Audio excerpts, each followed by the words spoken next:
नमस्कार। Amit commerce point में आप लोगों का स्वागत है। और आज हम लोग video number 4 special cash book lesson number 10 CBSE board TS Grewal book का लेकर के आए हैं। आज का टॉपिक बड़ा महत्वपूर्ण है, वीडियो को एंड तक जरूर देखें और अमित कॉमर्स पॉइंट की वीडियो को बैक टू बैक आप देखते रहें। काफी इंटरेस्टेड वीडियो मैं आप लोग के लिए लेके आ रहा हूँ। लॉकडाउन के समय में आप लोग इसका बहुत ज्यादा फायदा उठाएं और घर पे ही रह करके आप पढ़ाई को करते रहें। 3 कॉलम कैश बुक आज हमारा टॉपिक है और 3 कॉलम कैश बुक के अंदर मैं आप लोगों को आज कैश, बैंक और डिस्काउंट से संबंधित ट्रांजेक्शंस बताऊंगा। देखिए स्टूडेंट, पहले तो ये समझना क्लियर होगा, अगर 3 कॉलम में से मैं डिस्काउंट हटा दूं तो ये 2 कॉलम ही है। जब ट्रांजेक्शन ज्यादा हो जाए, जब ट्रांजेक्शन थोड़े से हैवी हो जाए, उस कंडीशन में बैंक में खाता खुलवाया जाता है, सेविंग अकाउंट और करंट अकाउंट। यहाँ पर करंट अकाउंट खोला जाएगा क्योंकि यहाँ पर बिजनेसमैन बड़े ट्रांजेक्शन करेंगे सेफ्टी के हिसाब से, सिक्योरिटी के बेसिस पर। और जब बैंक के द्वारा कोई पेमेंट होता है, बैंक के द्वारा कोई परचेस होता है, बैंक के द्वारा कोई चीज हम बेच करके उसमें पेमेंट ट्रांसफर करते हैं, तो सारा लेखा जोखा बैंक के द्वारा किया जाता है। और इसी चीजों को हम लोग ट्रांजेक्शन के नाम से कहेंगे। तो यहाँ पे क्या लिखा मैंने, now A days large number of transaction. आज ज्यादा से ज्यादा ट्रांजेक्शन किससे करते हैं हम लोग? Large number of transaction are open through bank account. उसमें अपन खाता खुलवाने के बैंक में खाता खुलवाते हैं और उसके बेसिस पर हम लोग अपने ट्रांजेक्शन करते हैं। इन मैनी ऑर्गेनाइजेशंस, बहुत सारे आज ऑर्गेनाइजेशंस हैं, ऐसे कॉर्पोरेट सेक्टर है जहाँ पे as far as possible all receipts and payment are effected through the bank.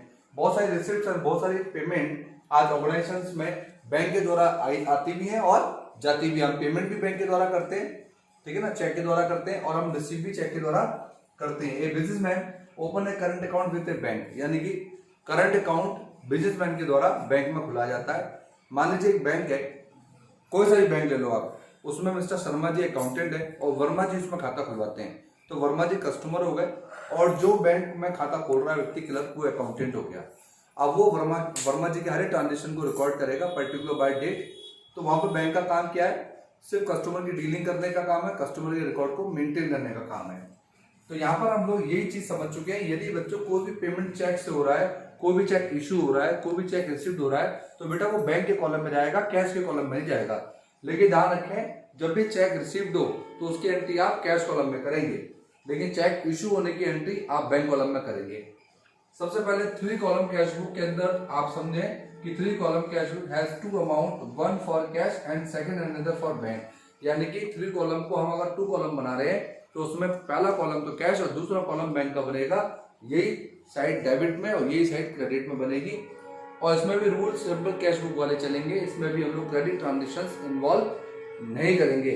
उधार का कोई भी लेन देन कैश बुक में नहीं किया जाएगा, ये बात आपको समझनी है। और इसके अंदर एक चीज और समझें कि the bank account is personal account. तो बैंक कौन सा ट्रांजेक्शन है, बैंक कौन सा अकाउंट है? पर्सनल अकाउंट है मेरे बच्चे। और कैश कौन सा अकाउंट है? रियल अकाउंट है। कैश को हम लोग एसेट्स के नाम से भी जानते हैं, करंट एसेट्स। बैंक को भी हम करंट एसेट्स ही कहेंगे, लेकिन इसको पर्सनल अकाउंट में रिकॉर्ड किया जाएगा for recording transactions in the bank column of the cash book the golden rules of debit and credit. देखिए आप पर्सनल अकाउंट के रूल देखिए क्या होते हैं, डेबिट दी रिसीव और क्रेडिट दी गिव। मतलब जब चेक से पेमेंट करेंगे तो क्रेडिट में शो कर दो, और जब चेक रिसीव करेंगे या कुछ सेल करेंगे चेक के द्वारा तो उसको डेबिट में शो कर दो। नेक्स्ट रूल क्या है? कैश ट्रांजेक्शंस और बैंक ट्रांजेक्शंस, ठीक है, इसमें इन्वॉल्व किए रहेंगे। डिपॉजिट सारी आएंगी, चाहे वो चेक से हो चाहे वो कैश में हो, वो आएंगी। इसमें मैंने एक चीज लिखी है, गोल्डन रूल्स में एक डायरेक्शन बनाया मैंने कि देखिए जब भी एसेट्स बढ़ेंगी बेटा, एसेट्स इंक्रीज होंगी तो कहां आएंगी? डेबिट में। और एसेट डिक्रीज होंगी तो कहां आएंगी? क्रेडिट में। बेटा डिक्रीज का मतलब क्या है? पैसा जा रहा है। रीजन क्या है? परचेज करना। परचेज करने पर पैसा जाएगा और सेल करने पर आएगा। यही काम गुड्स में, अगर गुड्स परचेज किया है तो बाय साइड में, और अगर एसेट्स परचेज करिए तो बाय एसेट्स के नाम से क्रेडिट में शो करोगे। दोनों के रीजन है, अगर कैश में जा रहा है तो कैश में लिख दो, चेक आ रहा है तो बैंक में लिख दो। यही काम आपको यहाँ करना है कि अगर आपने गुड्स बेचा है तो 2 में, और अगर आपने एसेट्स बेची तो भी 2 में। अगर आपने चेक से बेची है तो बैंक में, नहीं तो कैश में आप एंट्री दर्ज करेंगे। एक्सपेंसेस वाले अगर आते हैं, जैसे सैलरी पेड हो गया, वेजेस पेड हो गया, रेंट पेड हो गया, है ना, जो भी चीज है, अगर वो आती है, एक्सपेंसेस आते हैं, तो ऑलवेज सीआर साइड, क्योंकि पैसा डिक्रीज हो रहा है और डिक्रीज होने पर कहां शो करेंगे? सीआर साइड में। इनकम रिसीव करते हैं तो कहां शो करेंगे? डीआर साइड में। यहाँ पर अगर डिस्काउंट आता है सेटलमेंट की एंट्रियों में तो ध्यान रखें, सेटलमेंट की एंट्रियों में दो चीज ध्यान रखनी है, डिस्काउंट अलाउड मतलब डिस्काउंट पेड और डिस्काउंट रिसीव मतलब इनकम। इनकम हमेशा जब बढ़ती है तो क्रेडिट होती है और डिस्काउंट एक्सपेंस मतलब लॉस है, लॉस हमेशा डेबिट होते हैं। तो इसको एक्सपेंस मान के हम लोग डेबिट करेंगे अभी। तो यहाँ पे discount allowed account debit to X, X को अलाउ किया गया, यहाँ पे वाई से मिला है, ठीक है। तो डिस्काउंट पेड का आएगा डेबिट साइड में और डिस्काउंट रिसीव का आएगा क्रेडिट साइड में। ये नॉमिनल खाता है, इसका बैलेंस नहीं निकाला जाएगा। कैश और बैंक क्योंकि रियल अकाउंट में मेंटेन होंगे इसलिए इनका बैलेंस भी, क्लोजिंग बैलेंस भी निकाला जाएगा। और उन्हीं के क्लोजिंग बैलेंस के साथ साथ हमें क्वेश्चन करते समय स्टार्टिंग में ओपनिंग बैलेंस गिवन होंगे, ये बात आप ध्यान रखना। अब इसमें कुछ नोट पढ़ लेते हैं। पहला परचेज और कैश इसमें आएगा। पहला नोट क्या है, सॉरी पहला नोट यहाँ है, ये हो गए दोनों। तीसरा है परचेज कैश और चेक। अगर परचेज आपने कैश में करी है या परचेज आपने चेक में करी है, मेरे बच्चे बाय साइड में जाएगा। बाय कैश है तो कैश में और चेक है तो बैंक कॉलम में लिखोगे आप। पेमेंट या पेड कोई भी आप अगर आप गुड्स एसेट ले रहे हो, मैंने बताया अगर आप पेमेंट चेक से कर रहे हो तो बैंक में डाल देना और अगर आप कैश से कर रहे हैं तो आप कैश कॉलम में डालेंगे। कोई भी इशू कर रहे हैं चेक, कैंसिल कर रहे हैं चेक, डिसऑनर कर रहे हैं चेक या एंड्रोस कर रहे हैं चेक या बैंक चार्ज कर रहे हैं या इंटरेस्ट चार्ज कर रहे हैं, कमीशन चार्ज कर रहे हैं, तो आप ध्यान रखें यहाँ पर बैंक कॉलम इफेक्टेड होगा। अब इसकी एंट्री जब मैं करूंगा आपको बताऊंगा। तो रिसीविंग चेक और बी आर रिसीव्ड अगर आप कर रहे हैं तो ये बैंक की बात हो रही है। Note, bank account is an assets. Bank account क्या है, एक एसेट्स है बेटा, अरे क्या है, एसेट्स है। और हमारी जो अप्रोच है वो दो होती है, एक तो ट्रेडिशनल अप्रोच और एक होती है मॉडर्न अप्रोच।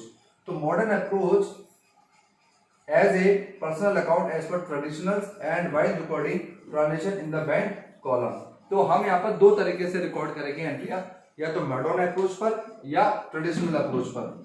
मेरा मानना यह है कि यहाँ पर जो एंट्री हमें अप्रोच बनानी चाहिए वो मॉडर्न अप्रोच से बनानी चाहिए, जिससे हमें एसेट्स, लायबिलिटीज, एक्सपेंस, इनकम के अंदर मालूम पड़ जाए क्या बढ़ रहा है और क्या घट रहा है।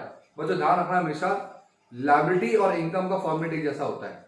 अगर हमारी कोई भी चीज बढ़ती है लायबिलिटी में तो क्रेडिट होती है, और घटती है तो डेबिट में। एसेट्स में, गुड्स में और अपने एक्सपेंस और लॉस में जब भी ये बढ़ेंगे तो डेबिट होंगे, घटेंगे तो क्रेडिट होंगे। ये आप ध्यान रखना, इनका फॉर्मेट सिंपल है। टी शेप के बेसिस पे भी आप इस पर काम कर सकते हैं। तो आज की वीडियो में सिर्फ मैंने आपको ये बताया कि हमें 3 कॉलम को 2 कॉलम कैसे समझना है और इसके रूल्स और रेगुलेशंस क्या होते हैं, किस तरीके से यहाँ पर बैंकिंग ट्रांजेक्शंस आएंगे, बैंक के ट्रांजेक्शन आएंगे तो उनको कैसे रिकॉर्ड किया जाएगा, क्यों बैंक ट्रांजेक्शन होने की जरूरत पड़ी, क्यों बिजनेस के अंदर बैंक खाता खुलवाया जाता है, ठीक है। तो ये मैंने आपको इसलिए बताया जिससे आपको पहले ये क्लियर हो जाए कि हम 2 कॉलम बना क्यों रहे हैं। इसके बाद की वीडियो जब आएगी, वीडियो नंबर 5, उसके अंदर मैं आपको 3 कॉलम कैश बुक का फॉर्मेट और इसको बनाने का तरीका पूरा बताऊंगा। उसके बाद वीडियो 6 में हम एक बहुत अच्छा क्वेश्चन करेंगे जिससे आपको बिल्कुल क्लियर हो जाए कि 3 कॉलम कैश बुक क्या होता है। तो वीडियो अगर आपको पसंद आ रही है बच्चों तो आप हमारे चैनल को सब्सक्राइब, शेयर, बेल बटन बजाते रहें, कमेंट करते रहें। कोई डाउट हो तो ऐसा नहीं है कि हमारा पढ़ाना आपका उद्देश्य है केवल, अगर आपको नहीं समझ में आता तो आप हमें कमेंट कर सकते हैं, कॉल कर सकते हैं। मेरी वीडियो को लगातार देखते रहें। धन्यवाद, थैंक यू वेरी मच।